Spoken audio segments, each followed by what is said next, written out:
So,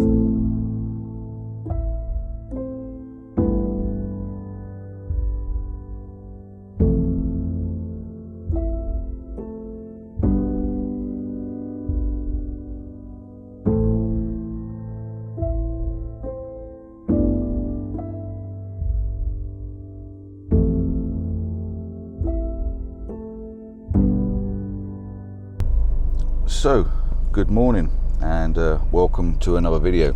Now I'm here for one reason. I've done some planning, and the planning is something I've been wanting to do for several years, and I got some inspiration to try and do this. I was out doing a video and I was stood by this gatepost trying to take 3 shots of a particular subject, and the particular subject that I picked was Acton Church, which I can see over in the distance. I've come back to the gatepost. I'm actually sat in my car on the side of the road at the moment.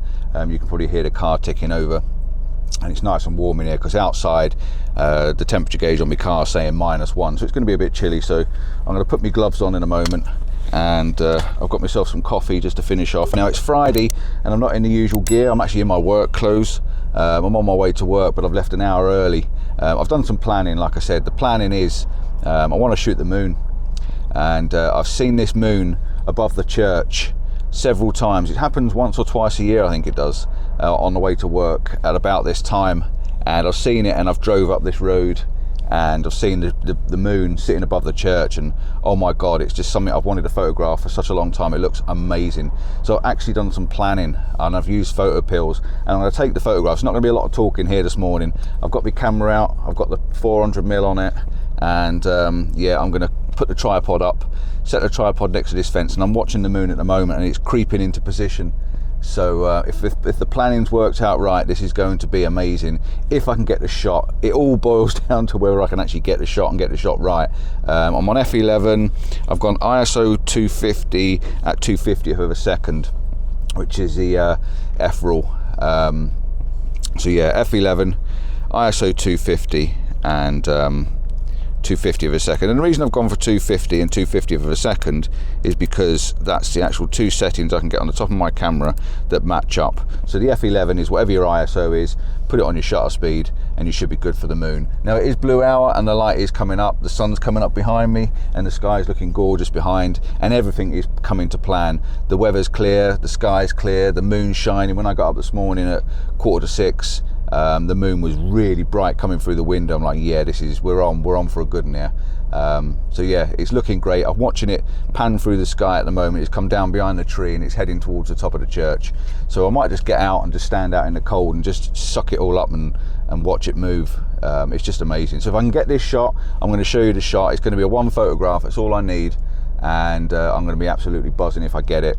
And even if I don't get it, I will pan back to the office and or the studio, or whatever you want to call where I sit on my computer, and I'll explain what I did with the planning. So yeah, that's my first bit of proper planning, and I use PhotoPills, and I was inspired. Like I say, I had someone mention about helping, you know, they said when the time was going to be, and I'd already planned it anyway. I've done this a few weeks ago, so yeah, fingers crossed.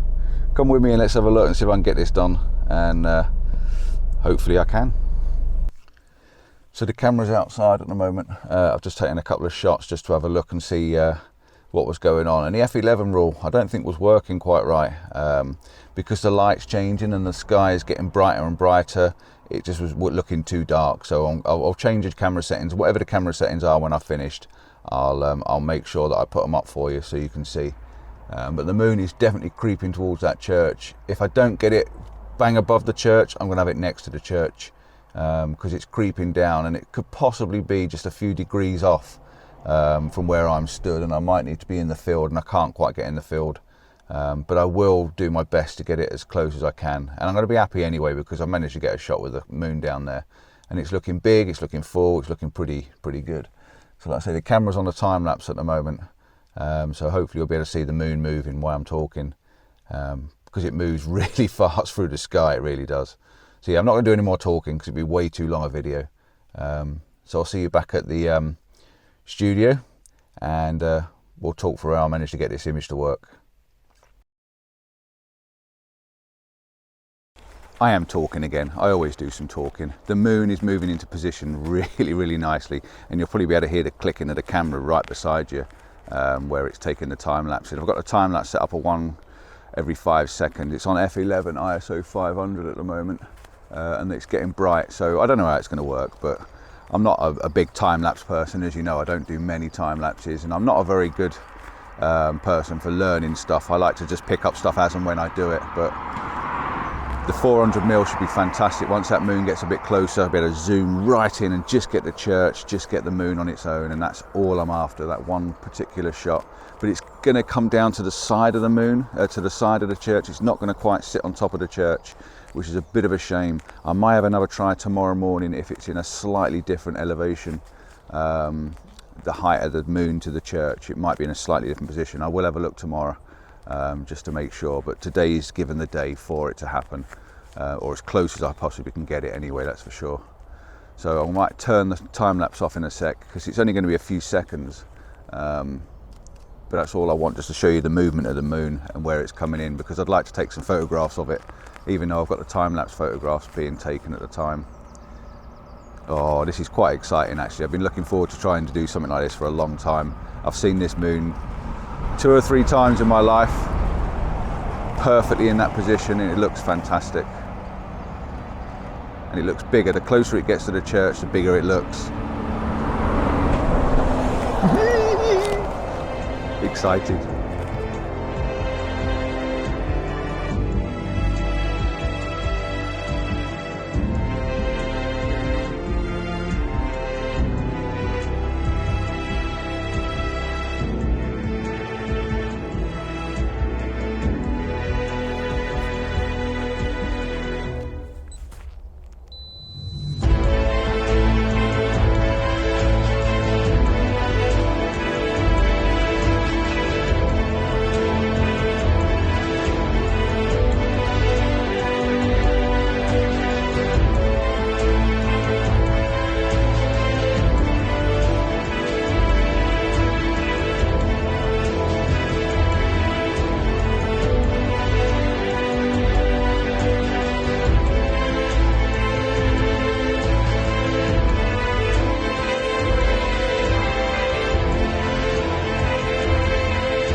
So welcome back. I've jumped over to my studio now. This is a different day. This is a completely different week, to be honest.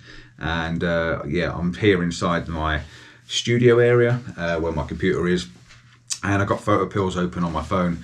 And what I'm going to do, I'm going to open PhotoPills and open the planner in PhotoPills. And as you'll see, it's up on the screen next to me. So what we're starting with is, this is going to be real basic because I'm not very good at remembering stuff like this, but I'm going to go for the basics on this and just try and explain how you try and get this app to work. And it's not going to work perfectly because obviously this is after the event when I did it. I should have done this prior the event, but this is after the event. So we'll see what we can get up with anyway. So first of all, I'm going to zoom in onto Acton Church. I already know where Acton Church is, but you can put this in the search bar. And I'm going to drop my red pin on the top of Acton Church there. And then what I'm going to do is, my MOT's due, that's just popped up on the screen. And then what I'm going to do is I'm going to flick over to the next one. I'm going to slide across. You can see the top. I slide it to the second one. And I'm going to drop a black pin where the red pin is. Now the black pin is the position I want the moon to be aligned with. So the black pin I've got sat right on top of the church. What you really need to do is put it at the bottom of the church, but I'm looking straight down on top of the church on this anyway. And then I'm going to zoom out. I want to move my red square if I can. I want to move my red marker, and I want to put my red marker down in the area where I'm going to take the photograph. So I'm going to take it right down, and I know I'm going to be in the bottom of this field. I'm going to zoom in, get rid of that marker thing. I'm going to zoom in, and I'm going to put my red marker right on the edge of the fence where I'm going to be stood. Come down a bit lower, somewhere about there. Now, as you can see from this, we've got a white dotted line between where I am on the red marker, where I'm going to be stood, or where I was stood, and the black marker of where I want the moon to line up. The next thing you've got to do is you've got to go into the plan. So we click on find, and we pick moon, because it's the moon that we want to find. Now the black dark area, as you can see there, the dark area is where the moon isn't visible, and the rest of the area is where the moon will be visible. We also then got to put in our dates. So I'm going to put the start date at the beginning of the month. Hopefully it will come up with the same one I just done. And I'm going to leave the end date as 26th of February 2026, which is a long time ahead, I know. And I'm going to pick on there 2 weeks. I'm not quite sure why I'm picking 2 weeks, but I'm going to say 2 weeks anyway. And I'm going to click go. And then I've got elevation. So we need to pick the elevation. And the elevation is showing there as a black square. But I do know that I want Acton Church is about 26 meters high. 20 to 26 meters high. So if I said 30 meters and put the slider on about 30 meters, we go, it's sliding all over the place. 31 meters, right? You'll see that we've got 31 meter elevation. This is the height that the moon's going to be from the earth level. It's all very clever technical stuff. Then we hit search up in the top right hand corner. It says no moon visible. Right, let's go back. What have we done wrong? So we got, end date 2021. We need to go up a few more, don't we? Let's go up to the end of the year, 24th, sorry, right. Now we're going to pick 2 weeks. Go. Elevation, it's still saying the 21st. Come on, what are you doing? Go up there to the end of the, go into next year. Okay, done. Start, end date, 2022. Now I want to go in. Now we've got the elevation. Now you can see the elevation. Meters, 29.6. That'll do me. And then we're going to click on the little magnifying glass up in the right hand corner. This is now going to give us a list of dates. As you can see here, we've got a list of dates with different types of moons, different shapes. You can see there on the 22nd of the 10th at 21, there's a full moon, and it's going to be a Friday at 9:29. So that's looking possible for another full moon. We've also got another one a bit further down, Friday the 19th of the November 2021. We've got another one at 7:10. So that one's looking very, very promising at 7:10 in November. So I'm just going to click on that, and we'll work on that one just to see how it works. So it's showing you a time at the bottom corner at 7:10 down at the bottom. We've got a time at 7:10 on the 19th of the 11th 2021, and that looks about interesting. So we can see on the map from where we are that the blue line, if I move the bottom scale, the thin blue line, as you can see moving round, it goes from daylight into blue hour, back round to daylight. So we are going to bring the moon back to where it was, line it up with that blue line, and that's going to give me the moon coming straight past the church, as you can see there. So you want to just get it a bit closer for you. The moon coming just across the top of the church, where I want it to be. And it says at the bottom, if you look on the bottom, it says at 7:06, and all we need to do is find out the sunrise. On the top right hand corner, it's 8 meters. I think that's 8 meters wide. And then we've also got a distance from where I'm stood at 729 meters from where I'm actually stood. So we know the long lens will work. We know a 400mm lens will pick up that. And then we know what day it is and what date. We can also go back to the planner, and we can pick some more dates. If I find where I'm looking, search moon, and go back up onto the magnifying glass, and we can look through the dates again. And you can see the one I've just done. This is the one we've just worked on. At 6:53, the moon was going to come straight past the church, as you can see there, at 6:53. And that's the one I've just used to get this image. 6:53 on the 26th of February 2021. It was a Friday, and that's the time I was there. So that's PhotoPills for you. that's how it works. This is how we use this, and yeah, it actually worked. So do try it yourself. Pick yourself a location, pick yourself a viewing point, see if you can work it out. If you can't, give us a shout, give us a comment, and I'll see if I can help you. But there are videos on exactly how to use this, which is what I use to find out how to do it. So very simple, very basic, very Compton style, but it worked. Thank you for watching. I hope you liked the image. I hope it was interesting, and I was thoroughly made up for getting that shot. So I'm now going to carry on editing this video and put you onto the end of this video now, and yeah, we'll be done. Don't forget, like and subscribe, tell a friend and all that. Ciao for now. Look forward to seeing your moon pictures. Bye bye.